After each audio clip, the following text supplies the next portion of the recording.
So guys, what's going on? Welcome back to the channel and welcome back to a new video. In this one today, it's going to be the Everton preview for Sunday, another game at Old Trafford for MAINOO, and also my match reactions for Thursday night's game as Manchester United made it back-to-back wins in the Europa League, defeating Bodo Glimt by 3-2 after going 2-1 down in the game. A very eventful one at Old Trafford, and we will talk about it. But before that, please make sure to like, comment and subscribe. That would be greatly appreciated. Let me know your score predictions for Sunday's game and also your thoughts on Thursday's game, and remember to share the video. But let's get straight into it, guys. And what I want to talk about regarding Ruben Amorim's first win as Manchester United manager in his first game at Old Trafford is all about the boy Rasmus Højlund. I have been saying it for months and months and months. We have to give this guy time. He is going to the very top under Amorim. I genuinely believe that. He has everything. He has everything you want a Manchester United striker to have. He can run in behind. He can score goals. He can hold up the ball. His pressing's good as well. Genuinely, he doesn't have a bad thing about him. And that's what I love the most. He gives it his all as well. It's literally everything you want a Manchester United striker to have. And I genuinely believe he could get to the levels of Victor Gyökeres under Amorim, because he's been known to get the best out of his strikers, and Rasmus has to be that number 9 down the middle, and he's made that spot for him now just on Thursday night's game. He's made that spot ahead of Xerxes, he's made that spot ahead of Rashford, and it offers more opportunities in behind as well for the likes of Rashford, who as we know is not a number 9. He can't play there. So we have to give this guy time, and I've been saying it for months. I've loved watching him. You know, people have been putting pressure on him. He's had bad games, but he's still very young. He still has so far to go in his career at Manchester United. And I want to back this guy, and I want to tell everyone to get behind this striker as well, because he wants to give it his all. He wants to be that number 9, and I genuinely believe he can get to the levels of Victor Gyökeres. And that's insane for me, but I definitely believe he can. So yeah, let me know your thoughts down below on Rasmus Højlund, guys. The first goal, the pressing from him was brilliant. His first goal that he scored, the touch and the finish, sublime, absolutely sublime. 2 goals on the night and an assist. And this may be just the start of something special for Rasmus Højlund at Manchester United. But I have been saying it for a long time. Whether people have agreed with me or disagreed with me, he's a player which we need to get behind. And that's all I want to say on Rasmus Højlund. But yeah, let me know your thoughts on him. And also, Mason Mount looked really good on Thursday. His first game at Old Trafford in a very long time. And Amorim is taking a liking to Mason Mount. And he definitely wants Mount to be a part of this team, week in, week out. And I'm excited about it. He looked really good in possession. He was making good runs. The little flick for the 3rd goal was sublime as well from Mason Mount. And genuinely, if we can keep this guy fit and get him back to his best, he may have a big part to play in this team. And as I said, your favourites might not be in this team week in, week out anymore. But that's just what Amorim has to decide. We have to, it's in this guy's, the ball's in this guy's court now. Ruben Amorim has massive decisions to make, and it will take time. He has to learn about these players. He has to learn what players are going to fit the system the best. He has to learn what players he can trust. He has to learn what players are going to fight for him. And this is all about the journey. It's, you know, it's not a click of a finger job, as I mentioned. It's going to take weeks. It's going to take months. And for some players, they're not going to be given the opportunities. Ruben Amorim is going to have to be ruthless with his decisions. And if it's going to upset people, then so what? Because some players have been getting away with it for a very, very long time now. And whether they move on in the transfer window, whether they're just not a part of his plans, some big decisions are going to have to be made. But that's what you know, that comes with a new manager. That comes with a new style of play. Not everyone is going to fit that system. Not everyone is going to be able to play in that system. And that's just how it is, guys. So yeah, it's going to be really interesting. But I'm going to really enjoy this ride as well, I think, because you know it's something we needed for a long time. Freshen things up. What I also want to say is it's only fair that everyone gets a fresh start, a fresh opportunity, and is given a chance. And that's what Ruben Amorim is doing. He played Anthony, didn't have the best of games to be fair, but he's not played in a long time. Malacia was back, and he looked very rusty, especially for that first goal we conceded. But you know, it's 558 days away from playing football. What more can you expect? Agate played really well. Another standout performance from him. Was really impressive, him and Højlund. Garnacho, again, a bit worrying how many opportunities he is wasting. That's a concern right now. And, you know, we could have won that game by a lot more goals. I know we scored the first one, that easy tap-in, but there were chances Garnacho had where you thought, you know what, give that to Højlund, he would have scored that. Give that to Bruno, give that to Rashford, they score that. It's frustrating. He's in a bit of a rough patch right now. He's not playing at his best, but, you know, the numbers he's delivered so far this season has been phenomenal for Manchester United. And he's a player, as well as Højlund, we have to get behind, because he is going to be a part of Amarin's plans. But it also offers up new opportunities for the likes of Marcus Rashford, who, again, just the thought of him playing in behind the likes of Højlund, that excites me as well. So this is what I mean by the manager's going to have to try different things. He's going to have to try different players in different positions in this setup. Because who knows the potential the setup has for these players as well. So this is what I mean by how exciting this is. The journey is going to be rough. The journey is going to be very, very rough. We're going to have to, you know, settle for mediocrity right now. We're not going to expect Ruben Amorim to come in and all these players to execute his style of play to perfection in the first couple of games. It's going to take weeks and months for this to gel. It's going to take weeks and months for Ruben Amorim to get players he wants in the system. It's going to take weeks and months for Ruben Amorim to really know what players are going to be here. Maybe in a couple of months' time, what players will get thrown out of the team. So he has so much on his mind right now, and there's so much pressure on him to deliver, because just being a Manchester United manager, that's what it comes with. It comes with huge pressure, and you have to make big decisions, which certain players won't like. And we know how players can react in this club when things are not going well for them. So it's going to be interesting. He's going to have to handle it well. Players are going to have to be patient, and that's one thing I want to mention as well. Players are going to have to want to learn. Players are going to have to want to run. Players are going to have to trust this manager. And, you know, it's just really interesting to see what's going to happen in the future for a lot of these players and this Manchester United manager. But we saw more of Ruben Amorim Bodo as well on Thursday. In the second half, we were actually creating chances when we had the ball with possession. When we were dominating possession, chances were flowing. And how long have we been waiting for this to happen as well in this Manchester United team? It was exciting. It was attacking football. There was some neat play in the second half. Everyone kind of understood their role a bit more than what they did against Ipswich. And this is what I mean by players adapting to the system as well. It's going to take time because they have no understanding of it right now. And a lot is expected of them. And they're going to have to trust this manager. So, you know, I'm excited to see how a lot of these players progress over the next couple of months and fit into this system.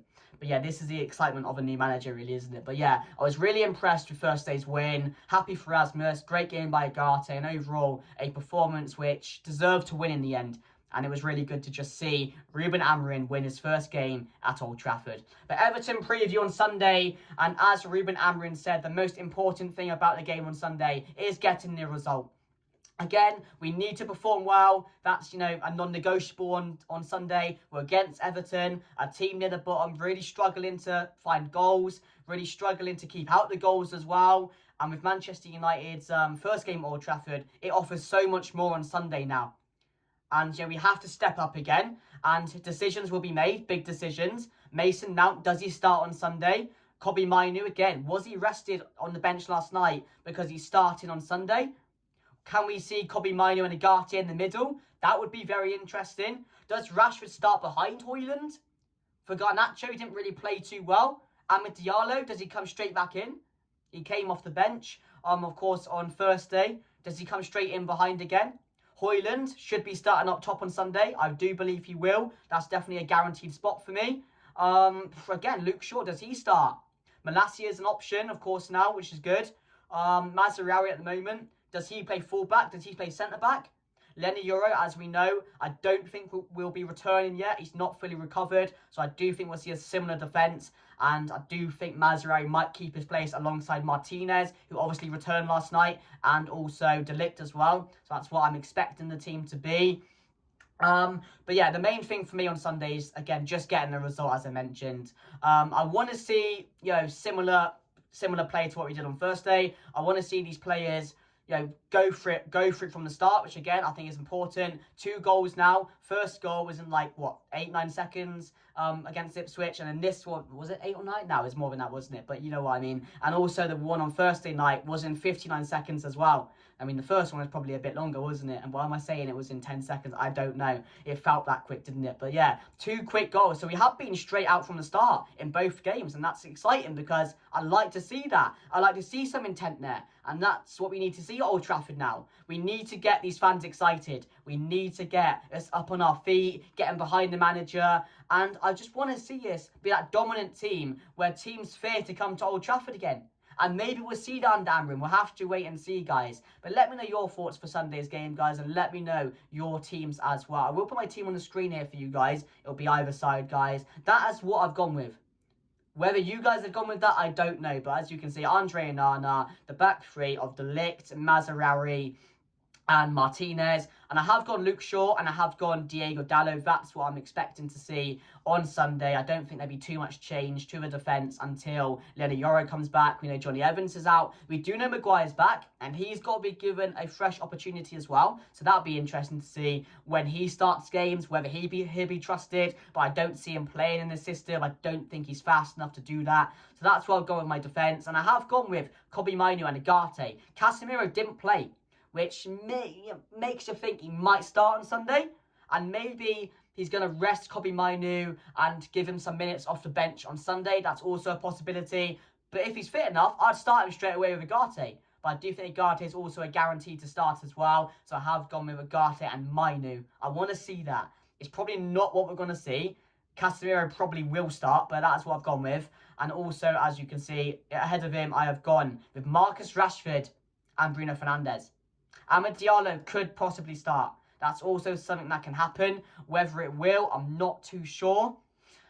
But it's just interesting. It opens up different opportunities with Rashford in behind. And Rashford is a player which no matter what manager is here or comes in, they want Rashford to be a part of the project. They want him to start games. They want him to be that role model in behind. But has he earned it as well? Another question mark. Amad Diallo's done nothing wrong. He was very exciting to watch against Ipswich. So Amad Diallo could start. But I just have a feeling he's going to play Rashford in behind with Bruno and then Rasmus up top. So that's what also could happen as well. But if MAINOO doesn't start, he may play Bruno a bit deeper with Agate to allow Rashford and Diallo both to start together. Like, there's so much he could do on Sunday. And we're in the unknown with all of this as well. It's guesswork what he's going to do. Because it's early days, he's given players opportunities, he's playing players in different positions, so you have no idea what he's going to do. But I have gone with that, and also, as you can see, I've gone with Rasmus Højlund to start up top as well. But I don't expect this to be right, it's just what I want to see, really. I know people will say Diallo being dropped again, that's not fair, but, you know, it's Marcus Rashford. He's going to be in the team, isn't he? If he was rested, he's going to be in the team. So whether it is Bruno, deeper, with Diallo and Rashford, because they both came off the bench, I'm not too sure. But that's what I've gone with, guys. And right now, I am going to have an Everton fan coming onto the channel, giving you a bit of an insight on Everton's season so far, their key players going into our game, and also his score predictions as well. So enjoy, guys. I'll be back in a second. It's Dan from Toffee Bluecast. Nice to be on your channel. Right, so the first question, let's crack on, you said to me, is how do I feel our season is going? Not very good. Points have been there and we just haven't taken them. 2-0 lead twice, lost 3-2. Should have beat Leicester. West Ham was awful. We probably should have beat them. So you're talking 12 points that we've had on the plate and not taken them. Everton fans ain't happy. Sean Dyche, we want him gone. His tactics are awful. Defend first and then attack second. He's got... The mentality has just been shocking. Everton fans, we feel we're capable of more. Standout players, Iliman Ndiaye, Skilliman Ndiaye, fantastic. He's like Messi. He's capable of more with a better manager, we feel. McNeil's been decent at times when he's on it. So they're probably the two standout players for us. Calvert-Lewin's not been that good, so I can't say he's a striker to fear at the minute. Hopefully that changes this game. Now, I've seen you've got a new manager. I mean... He said it's going to take time for the players to get used to these new tactics. You haven't got time. You look at the position you're in the league. I mean, it's crazy. You're 12th on 16 points and we're 15th on 11 points. So you could be in a relegation battle if you don't step up. So this manager hasn't got time. He really hasn't. So you need to pick up quick. We need to start getting these 3 points where we're often getting draws instead of getting the 3 points. So it's going to be interesting. This game is. You normally beat us. You really do. I mean, look at the overhead kick that you scored against us, Garnacho. But you do normally beat us these games. But I fancy us. I really do. I fancy us this game. I think we can bring it to you, even with Sean Dyche being shocking. So it's a big game coming up. And like I say, you need to get a win quick. Otherwise, this new manager bounce, you might never get it. And you might want him out before he's even in. Well, thanks for having us on your channel. Toffee Bluecast. Here we go, Sunday. Let's have it. Pound.